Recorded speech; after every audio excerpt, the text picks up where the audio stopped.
সুপ্রভাত আমার প্রিয় ছাত্রছাত্রী।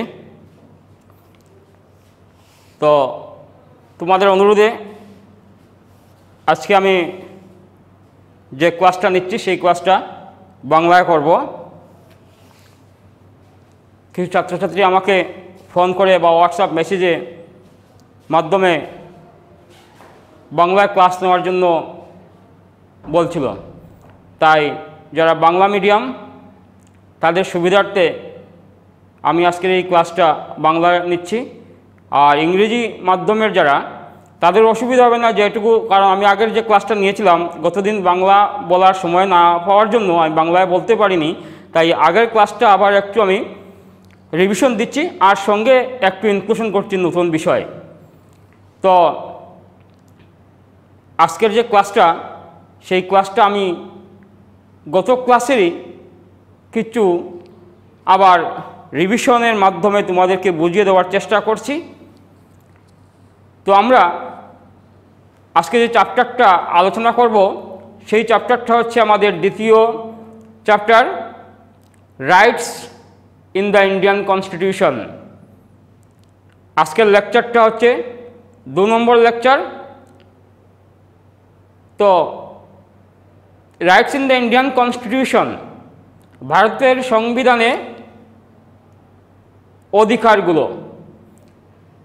কী কী অধিকার ভারতবর্ষের সংবিধানে নাগরিকের জন্য প্রদত্ত হয়েছে। প্রিয় ছাত্রছাত্রী, তোমরা জানো, তোমরা প্রথম চ্যাপ্টারে তোমরা সংবিধান সম্বন্ধে তোমরা আলোচনা করেছ, সংবিধান সম্বন্ধে তোমরা পড়েছ, অতএব নিশ্চয় কিছু জ্ঞান তোমাদের আছে। তো আমি বলেছিলাম যে সংবিধান শুধু সরকার এবং রাষ্ট্রকেই যে কিছু নীতিনিয়ম দিয়েছে তা নয়। সংবিধান শুধু আমাদের এক্সিকিউটিভ, লেজিসলেটিভ, জুডিশিয়ারি এইসব নিয়ে বা এইসব বিষয় নিয়ে বলা হয়েছে সংবিধানে, তা কিন্তু নয়। অর্থাৎ সংবিধান আমাদের নাগরিকদের জন্য কিছু মৌলিক অধিকার, কিছু মৌলিক কর্তব্য এবং রাষ্ট্রকেও কিছু নির্দেশ দিয়েছে যে নাগরিকদের কল্যাণে কিছু কাজ করে যাওয়ার জন্য। সেই নির্দেশগুলোকে আমরা বলি নির্দেশাত্মক নীতি। তো আজকের এই ক্লাসে আমি আমার যে মৌলিক অধিকার, সেই মৌলিক অধিকারের যে ব্যাকগ্রাউন্ড, সেই ব্যাকগ্রাউন্ড সম্বন্ধে তোমাদের সামনে তুলে ধরছি।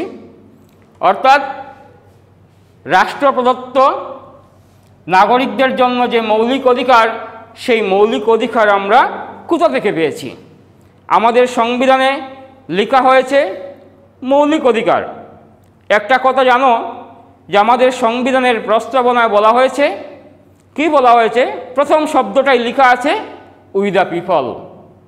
এই যে উই দ্য পিপল লেখা হয়েছে, তার অর্থ এই যে এই রাষ্ট্রটা হচ্ছে গণতান্ত্রিক রাষ্ট্র, নাগরিকদের জন্য, নাগরিকের দ্বারা নাগরিক প্রদত্ত। অর্থাৎ নাগরিকদেরকে কিছু সুবিধা দিতে হবে, নাগরিকরা এই দেশকে পরিচালনা করবে। তো নাগরিকরা যখন এই দেশকে পরিচালনা করবে, তো নাগরিকদেরকে কি দেওয়া দরকার? কিছু মৌলিক অধিকার দেওয়া দরকার। আমরা জানি যে আমরা সংবিধান আমাদের ভারতবর্ষের জন্য মৌলিক অধিকার দেওয়া হয়েছে। ভারতবর্ষের সংবিধানে নাগরিকদের জন্য যে মৌলিক অধিকার দেওয়া হয়েছে, সেই মৌলিক অধিকার আমরা পেয়েছি বিল অফ রাইটস অনুযায়ী। অর্থাৎ সেই বিল অফ রাইটস বলতে আমরা কি বুঝি? একটা সনদ, অধিকার পত্র। সেই বিল অফ রাইটস আমরা দেখেছি অনেক আগে, যেটা বলতে পারি আমরা nationalist leader demanded since freedom struggle. মনে রাখবে তোমরা যে আমাদের ফান্ডামেন্টাল যে রাইটস, যে মৌলিক অধিকার, সেই মৌলিক অধিকারগুলো কিন্তু হঠাৎ আমরা পাইনি। মৌলিক অধিকারগুলো আমরা পেয়েছি আমরা যখন স্বাধীনতা আন্দোলন চলছিল আমাদের ভারতবর্ষে। সেই স্বাধীনতার সময় থেকে বা স্বাধীনতার পূর্ববর্তী সময়ে বিভিন্ন সময়ে আমাদের জাতীয়তাবাদী নেতৃবৃন্দ, যাদেরকে আমরা ন্যাশনালিস্ট লিডার বলি, সেই ন্যাশনালিস্ট লিডাররা কী ডিমান্ড করছিল? যে আমরা আমাদের ফান্ডামেন্টাল রাইটস ডিমান্ড করছিল, যে ভারতবর্ষের নাগরিকদেরকে কী দেওয়া দরকার? ভারতবর্ষের নাগরিকদেরকে মৌলিক অধিকার দেওয়া দরকার। সেই জায়গায় আমি একজন বিশিষ্ট ন্যাশনালিস্ট লিডারকে নাম বলবো, যিনি হচ্ছেন মতিলাল নেহরু। আমরা জানি মতিলাল নেহরুকে আমাদের ভারতবর্ষের, স্বাধীন ভারতবর্ষের প্রথম প্রধানমন্ত্রী জওহরলাল নেহরুর পিতা মতিলাল নেহরু। উনি সেই মতিলাল নেহরুর মাধ্যমে একটা কমিটি হয়েছিল, সেই কমিটি ডিমান্ড করেছিল এ বিল অফ রাইটস ইন 1928। অর্থাৎ দেখো, আমরা 47-এ আমরা স্বাধীনতা পেয়েছি, আমরা 50 ইংরেজিতে আমরা আমাদের সংবিধান আমাদের কাছে দেওয়া হয়েছে, আমাদের সংবিধানের মাধ্যমে ভারতবর্ষ পরিচালিত হচ্ছে। তারও আগে অর্থাৎ 1928 খ্রিস্টাব্দে 1928, সেই 1928-এ মতিলাল নেহরু কমিটির মাধ্যমে ডিমান্ড দেওয়া হয়েছিল। কি ডিমান্ড দেওয়া হয়েছিল? যে ভারতবর্ষের নাগরিকদের জন্য কি দেওয়া দরকার? কিছু অধিকার দেওয়া দরকার। তো আমরা কি জানলাম? সেই যে বিল অফ রাইটস, একগুচ্ছ অধিকার নাগরিকদের জন্য দেওয়ার দরকার, সেই অধিকার আমরা ন্যাশনাল লিডারও ডিমান্ড করছিল। আবার সঙ্গে সঙ্গে সেই ন্যাশনাল লিডার যারা ডিমান্ড করছিল, এর মধ্যে একজন ব্যক্তির নাম বললাম, সেই ব্যক্তি মতিলাল নেহরু। ওনার মাধ্যমে একটা কমিটি হয়েছিল, তিনিও বা তার কমিটিও কি ডিমান্ড করেছিলেন? ডিমান্ড করেছিলেন ভারতবর্ষের নাগরিকদের জন্য কি দেওয়া দরকার? ফান্ডামেন্টাল রাইটস দেওয়া দরকার। প্রিয় ছাত্রছাত্রী, একটা কথা মনে রাখবে, সেই সময়ে আমাদের যারা লিডার ছিলেন, জাতীয়তাবাদী লিডার, ন্যাশনালিস্ট লিডার, অনেকেই ছিলেন। মহাত্মা গান্ধী, মতিলাল নেহরু, পণ্ডিত জওহরলাল নেহরু, সর্দার বল্লভভাই প্যাটেল, আরও অনেকে। এদের মধ্যে কিন্তু কোনো বিরোধ ছিল না এই ফান্ডামেন্টাল রাইটসের নিয়ে। অর্থাৎ সবাই একমত ছিল যে ভারতবর্ষের নাগরিকদের জন্য কি দেওয়া দরকার? ভারতবর্ষের নাগরিকদের জন্য মৌলিক অধিকার দেওয়া দরকার। যে সংবিধান আমরা লিখব ভারতবর্ষের জন্য, সেই সংবিধানে ভারতবর্ষের জন্য কিছু অধিকার দেওয়া হোক, ভারতবর্ষের মানুষ, ভারতবর্ষের নাগরিক স্বাধীনভাবে বসবাস করুক। তো সেই জায়গায় আমরা দেখলাম there are no two opinions, কোনো বিরোধ নেই, কোনো আলাদা মত নেই on the inclusion and protection of rights in the constitution। অর্থাৎ ভারতবর্ষের সংবিধানে মৌলিক অধিকার অন্তর্ভুক্তি করতে গিয়ে বা মৌলিক অধিকারকে রক্ষা করতে গিয়ে সেই জায়গায় কোনো ধরনের আলাদা কোনো অপিনিয়ন নেই, সবাই একমত। এই জন্য কি জন্য? যে ভারতবর্ষের নাগরিকদের জন্য ভারতবর্ষের সংবিধানে কী দেওয়া হোক? মৌলিক অধিকার দেওয়া হোক। তো এই fundamental rights, why it is called fundamental rights? আমরা আগে দেখেছি, আমরা কি দেখেছি? আমরা দেখেছি bill of rights. Motilal Nehru বা অন্যান্য ন্যাশনাল লিডাররা কি বলেছিলেন? যে বিল অফ রাইটস দেওয়া। তো সেই বিল অফ রাইটসকে why it is called fundamental rights? Why it is called fundamental rights? যে বিল অফ রাইটসকে ভারতবর্ষে ফান্ডামেন্টাল রাইটস বলা হলো কেন? তো সেই জায়গায় দেখবে আমরা ফান্ডামেন্টাল রাইটস এই জন্য বলেছি, because the fundamental rights are so important that constitution itself ensures that they are not violated by the government। একটা কথা মনে রাখবে, সেই কথাটা হচ্ছে যে ফান্ডামেন্টাল রাইটস খুবই গুরুত্বপূর্ণ। প্রথম কথাটা হচ্ছে কি? ফান্ডামেন্টাল রাইটস আর সো ইম্পর্ট্যান্ট। এই যে বিল অফ রাইটসকে আমরা ফান্ডামেন্টাল রাইটস আমাদের সংবিধানে আমাদের জন্য দেওয়া হয়েছে, সেই বিল অফ রাইটস অর্থাৎ ফান্ডামেন্টাল রাইটসকে আমরা কি বলছি? আমরা খুবই গুরুত্বপূর্ণ বলছি। সুতরাং গুরুত্বপূর্ণ অর্থাৎ দিস আর বেসিক রাইটস, অর্থাৎ সেটা আমাদের নিত্য প্রয়োজনীয়, আমাদের লাগবে, আমাদের প্রয়োজন। তো it is very important. And একটা কথা মনে রাখবে, এই সংবিধান যে মৌলিক অধিকার আমাদেরকে দিয়েছে, এটা কি এনশিওর করে, কি নিশ্চিত করে? They are not violated by the government. অর্থাৎ আমাদের ভারতবর্ষের যে সরকার প্রতিষ্ঠিত হবে, সেই সরকারের দ্বারা এই ফান্ডামেন্টাল রাইটস, এই অধিকারগুলো কখনো ভায়োলেট করা হবে না, লঙ্ঘন করা হবে না। অর্থাৎ যে অধিকার সেই অধিকারকে কখনো কোনোভাবে ভায়োলেট করা হবে না। সুতরাং এটাকে আমরা বলেছি কি ফান্ডামেন্টাল, দ্যাট ইজ বেসিক। আমরা কি বলেছি? Fundamental, that is basic. আমরা মৌলিক বলেছি, অর্থাৎ প্রয়োজন, আমাদের গুরুত্বপূর্ণ।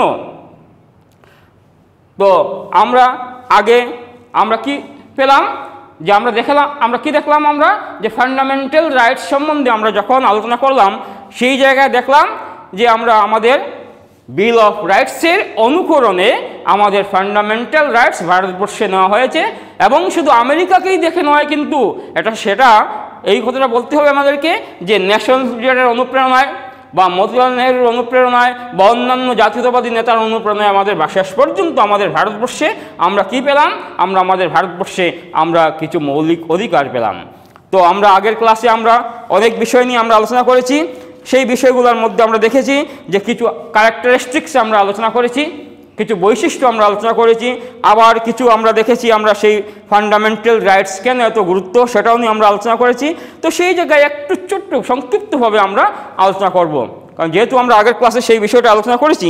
তো তোমাদের বোঝার জন্য আবার একটু আমি ডিটেলস বলছি যে ফান্ডামেন্টাল রাইটস আমরা কি, ইট ইজ ডিটেল ডেসক্রিপশন, অর্থাৎ আমরা যে ক্যারেক্টারিস্টিক্স বলবো বা ফিচার্স বলবো, ফান্ডামেন্টাল রাইটসের বৈশিষ্ট্য বলবো, সেই বৈশিষ্ট্যের মধ্যে প্রথম বৈশিষ্ট্যটা হচ্ছে, প্রথম ক্যারেক্টারিস্টিক্স হচ্ছে যে বিশদভাবে বর্ণনা করে দেওয়া।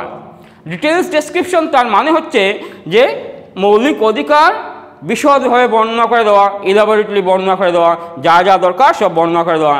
এটা কিন্তু আরেকটা কথা মনে রাখবে যে ফান্ডামেন্টাল রাইটস কিন্তু চূড়ান্ত নয়, নট অ্যাবসোলিউট, চূড়ান্ত নয়, যা খুশি তা করবো তাই নয় কিন্তু। অর্থাৎ একটা কথা মনে রাখবে যে ফান্ডামেন্টাল রাইটস আমরা বুক করব, তার জন্য এই কথা নয় যে আমরা অন্যকে অসুবিধা দিয়ে আমরা ফান্ডামেন্টাল রাইটস আমরা বুক করব। হ্যাঁ, আমি বুক করব অধিকার, ঠিক সেইভাবে আমার কর্তব্য আছে যে অন্যকে সেই অধিকার দেওয়া। তাই সেই জন্য বলা হয়েছে ইট ইজ নট অ্যাবসোলিউট। আবার জাস্টিসিবল নেচার অফ ফান্ডামেন্টাল রাইটস, আমরা এই কথাটা বলবো, কি বলবো আমরা, যখন আমরা জানি আমাদের মৌলিক অধিকার কখনো কোনো সময় ভায়োলেট যদি হয়, তাইলে সেই জন্য আমরা কি যেতে পারি, আমরা কোন জায়গায় যেতে পারি, আমরা কোর্টে যেতে পারি। তো সেই কোর্টে সেই কোর্ট কী করে আমাদেরকে, আমাদের ফান্ডামেন্টাল রাইটসকে আমাদের রক্ষা করে। অর্থাৎ সেই জন্য বলা হয়েছে সেটা জাস্টিসিয়েবল। আবার সাসপেনশন অফ ফান্ডামেন্টাল রাইটস, এক কথা যখন ভায়োলেট হবে, দুইটা কথা আছে সেই জায়গায়, যে যখন আমাদের ভারতবর্ষে ইমার্জেন্সি জারি করা হয় রাষ্ট্রপতির, অর্থাৎ প্রেসিডেন্টস ইমার্জেন্সি। আমরা জানি ভারতবর্ষে 3 প্রকার ইমার্জেন্সি আছে। সেই 3 প্রকার ইমার্জেন্সির মধ্যে জানি আমরা যে জাতীয় জরুরি অবস্থা, রাজ্যিক জরুরি অবস্থা বা অর্থনৈতিক জরুরি অবস্থা। আমরা আর্টিকেলটা আমরা জানি, আর্টিকেল 352, আর্টিকেল 356, আর্টিকেল 360।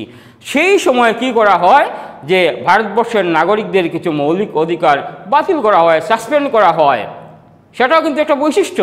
আমরা জানি যখনই ফান্ডামেন্টাল রাইটস আর্টিকেল 19 সেটা খুব তাড়াতাড়ি কী করা হয়, সেটা সাসপেন্ড করা হয়। তো মনে রাখবে যে rights of women and children, যে আমাদের ভারতবর্ষের সংবিধান কি দিয়েছে, ভারতবর্ষের নাগরিকদের যে মহিলারা আছে সেই মহিলাদেরকেও বিশেষ কিছু অধিকার দেওয়া হয়েছে, শিশুদেরকেও কিছু অধিকার দেওয়া হয়েছে। তারপর আমরা জানি আমাদের ভারতবর্ষের যারা সংখ্যালঘু মানুষ, মাইনরিটিস, সেই মাইনরিটিসদেরকেও কিছু অধিকার সেপারেটলি দেওয়া হয়েছে। আবার আমরা জানি ভারতবর্ষে নাগরিক, সেই নাগরিকরা তো আমরা পাই, আমরা কি পাই, আমরা মৌলিক অধিকার পাই। সেই সঙ্গে আমরা কি পাই, যদি বিদেশের কোনো মানুষ আসে, বিদেশি কোনো মানুষ থাকে, সেই বিদেশিদেরকেও কিছু অধিকার দেওয়া হয়, যেমন সাংস্কৃতিক অধিকার, শিক্ষাগত অধিকার, এইসব অধিকার দেওয়া হয় ওদেরকে। আবার আরেকটা কথা মনে রাখবে, যেটা আমি গতদিন আলোচনা করেছি, অ্যামেন্ডমেন্ট অফ ফান্ডামেন্টাল রাইটস। তো অ্যামেন্ডমেন্ট অফ ফান্ডামেন্টাল রাইটস বলতে গিয়ে আমরা কি বলি, যে আমাদের ভারতবর্ষের সংবিধান আমরা কি করি, আমরা জানি আমরা সংশোধন করি। হ্যাঁ, সেই সংবিধান যখন সংশোধন করি, তার সঙ্গে সঙ্গে আমাদের সংবিধানের বিভিন্ন অনুচ্ছেদ আছে, সেই অনুচ্ছেদও আমরা প্রয়োজন বুঝে আমরা কি করি, আমরা সংশোধন করি। সেই অনুচ্ছেদে মনে করো আজকে আমাদের মৌলিক অধিকারটা হচ্ছে একটা পার্ট 3, সেই পার্ট 3 কোনো বিষয় যদি মনে করি সেটা আমাদের ভারতবর্ষের জন্য মানানসই নয়, ভারতবর্ষের জন্য সেটা উপকারী নয়, তো সেটা আমরা কি করতে পারি, আমরা অ্যামেন্ডমেন্ট করি। আমরা জানি যে ভারতবর্ষে যখন সোশ্যালিজম ইনক্লুশন করা হয়, ভারতবর্ষ যখন সোশ্যালিস্টিক প্যাটার্নে নেওয়া হয় তো সমাজতান্ত্রিক পরিকাঠামো অনুযায়ী ভারতবর্ষের সম্পত্তির অধিকার সাধারণত দেওয়া হয় না। তো এই সম্পত্তির অধিকার কী করা হলো, ভারতবর্ষে 1978-এ কী করা হলো, অ্যামেন্ডমেন্ট করা হলো 44th অ্যামেন্ডমেন্টের মাধ্যমে। তো সেই সব বিষয় নিয়ে আমরা গতদিন ক্লাসে আলোচনা করেছি। তো আজকে আবার আমরা সংক্ষিপ্তভাবে আমরা আলোচনা করলাম। তো নেক্সট আজকের বিষয়টা হচ্ছে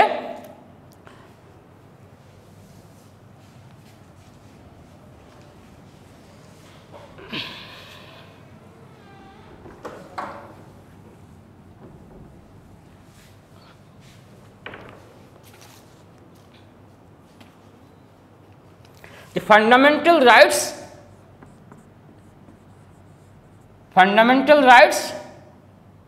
and ordinary rights.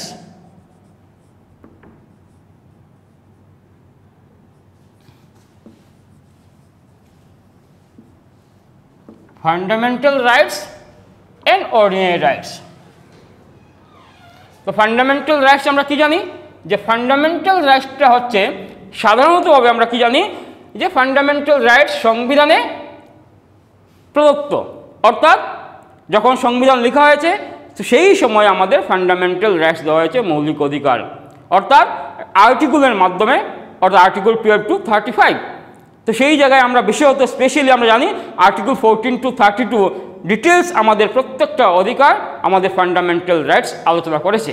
তো সেই জায়গায় অর্ডিনারি রাইটসগুলো কি, অর্ডিনারি হঠাৎ কী করে যখন আমাদের পার্লামেন্ট, সেই পার্লামেন্ট আইনের মাধ্যমে কোনো সময় বিশেষ কিছু অধিকার দেওয়া হয়, হঠাৎ কোনো আইন পাস করে আমাদের পার্লামেন্টে, সেই আইনের মাধ্যমে সেই অর্ডিনারি রাইটসগুলো, সেটা কিন্তু দীর্ঘস্থায়ী নয়, অর্থাৎ যে কোনো সময় টেম্পোরারিলি সাময়িকভাবে কিছু অধিকার আমাদেরকে দেওয়া হয়, সেই অধিকারগুলোকে আমরা কি বলি, অর্ডিনারি রাইটস বলি। তো ডিফারেন্সটা কোন জায়গায়, সেই জায়গায় যে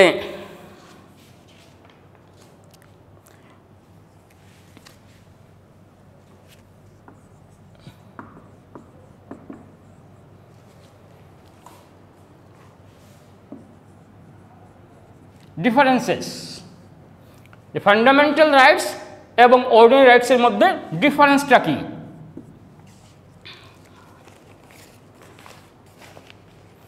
Fundamental rights are protected. Fundamental rights are protected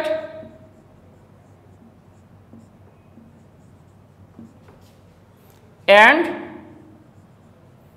guaranteed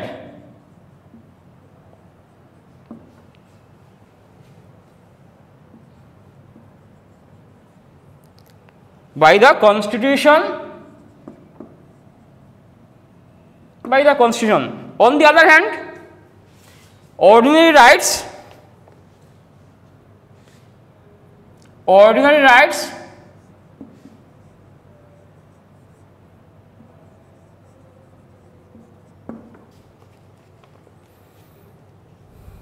are protected and enforced by the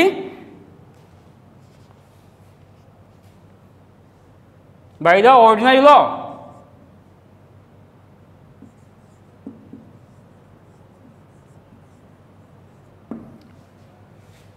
First one is what? Fundamental rights are protected and guaranteed by the Constitution. On the other hand, আমরা কি দেখলাম যে ordinary রাইটসটা হচ্ছে কি, protected and enforced by the ordinary law. So what we are discussing today's class is what? Differences between fundamental rights and ordinary rights. So first one is fundamental rights are protected and granted by the Constitution. Who protects the fundamental rights? That is our Constitution. By whom it is granted? That is also fundamental rights, by the Constitution. And on the other hand, we can say ordinary rights are protected and enforced by the ordinary law. Number two, what the differences between the two? fundamental rights may only be changed. Fundamental rights may only be changed by amending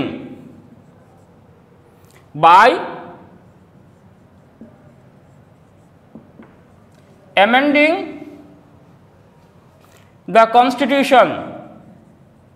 On the other hand, ordinary laws, ordinary rights may be changed by the legislature. Ordinary rights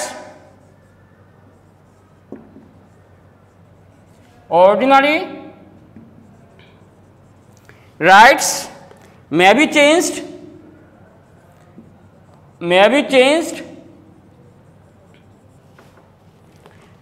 by the legislature.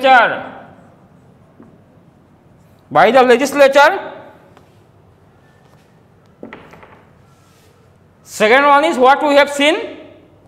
Fundamental rights may only be changed by amending the Constitution, but on the other hand, ordinary rights may be changed by the legislature.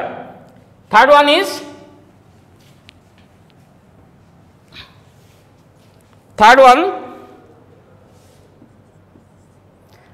no organ of the government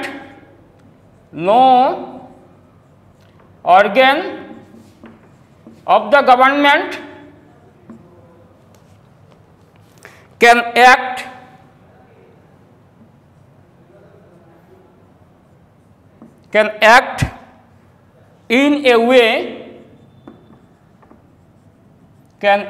in a way that violates fundamental rights.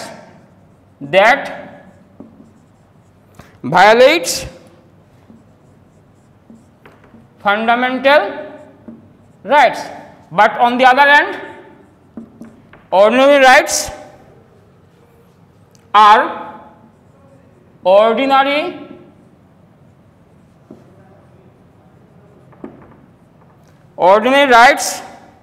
are subject to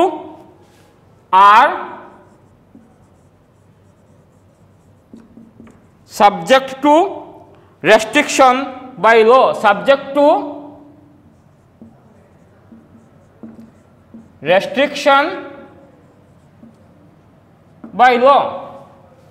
What we see? Third one is what we have seen. No organ of the government can act in a way that violates fundamental rights. But on the other hand, what we say, that ordinary rights are subject to restriction by law. Already I have told you that it is temporary. Is it right? Now next topics is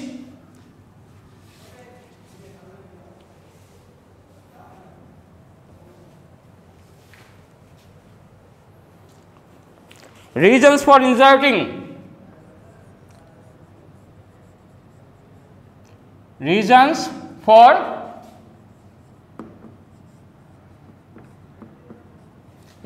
fundamental rights. Reasons for inserting fundamental rights.